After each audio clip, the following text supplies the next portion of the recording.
तनवीर भाई, obviously we were expecting a match जहां पर हमें लग रहा था कि बराबरी का मैच होगा, टक्कर का मैच होगा, तगड़ा मैच होगा। साउथ अफ्रीका बहुत अच्छा ऑन एंड ऑल करती हुई आ रही थी, बट क्या हुआ आज? What happened? Was it too good of a bowling for them? Unbeaten थी ना अब तक वर्ल्ड कप में। सोचे कहां आके बेचारों की कश्ती और इतना बुरा यार, नॉट कि वो कोई टफ मैच होता है। तो व्हाट हैपेंड? क्या बहुत अच्छी गेंदें करा दी थी आज न्यूजीलैंड ने? What happened? देखिए, साउथ अफ्रीका के बारे में राउंड के मैचेस में अगर कोई ना सोचे ना कि ये टीम बाहर हो जाएगी, लेकिन जब नॉकआउट आता है तो उस टाइम सबसे पहले दिमाग में आता है यार ये लगता है टीम बाहर हो जाएगी, क्योंकि वो जो चौकर्स का नाम डला हुआ है। मैं ये समझ रहा था कि इस दफा शायद ऐसा नहीं होगा। ठीक है ना, जिस तरह उनकी स्पेशली फास्ट बॉलिंग परफॉर्म कर रही है या बैटिंग कर रही है। देखिए, न्यूजीलैंड जो है ना यार, ये कमाल क्रिकेट खेलती है।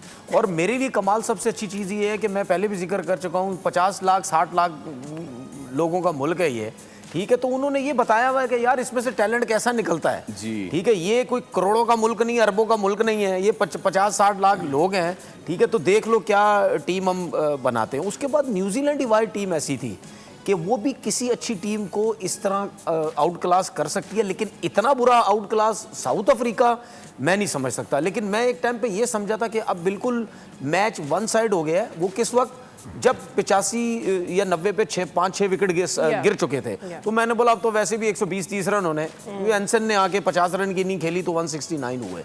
लेकिन ये ज़रूर हमने सोचा कि यार ये जो न्यूजीलैंड की जो बैटिंग लाइनअप है ना, स्पेशली जो दो ओपनर्स हैं, ये बहुत स्ट्रॉन्ग है, ये बहुत पावरफुल है। ये जो है साउथ अफ्रीका को हो सकता है टफ टाइम दे दे। ठीक है, और ये इसकी बात हम करते हैं कि ड्यू तक तो मौका ही नहीं आया कि यार चलो फास्ट बॉलर कुछ नहीं कर रहे, स्पिनर को मसला हो रहा है, उनका बॉल ग्रिप नहीं हो रहा है, शायद वो कुछ कर जाए या फास्ट बॉलर कुछ कर जाए, वो तो आया ही नहीं मौका। मतलब यानी जिंदगी में एक आध दफा ही इस किस्म की इनिंग खेली जाती है, जो कि जाहिर सी बात है इसी किस्म के जो है वो प्लेयर्स खेल सकते हैं। जो आज फिन एलन ने इनिंग खेली है ना, इस किस्म की इनिंग जो हमें नजर आती थी क्रिस गेल की तरफ से, ठीक है ना, वो जो खेला करता था, वन साइड कर दिया मैच, मतलब खत्म ही कर दिया, कम बोले और 100 करके चला गया। तो मतलब यानी उसने जो किया, आई थिंक आउटस्टैंडिंग। और एक मशवरा मैं साउथ अफ्रीका को देना चाहता हूँ कि बवूमा को कप्तान बना दो, क्योंकि वो बड़ा लकी है, उस वर्ल्ड टेस्ट चैंपियनशिप भी जीते। T20 कप्तान बनाओ, शायद उसकी किस्मत से जो साउथ अफ्रीका की टीम T20 वर्ल्ड कप भी जीत जाए। जनाब, जिसका नाम लिया क्रिस गेल का तनवीर भाई ने, इस सेंचुरी से पहले किसके नाम था क्विकेस्ट सेंचुरी का वर्ल्ड रिकॉर्ड? Chris Gayle. और आज फिन एलन ने तबाही बर्बादी फैल दी। एक बार फिर वो जरा फिन एलन की आज की इनिंग्स की ग्राफिक दिखाइए।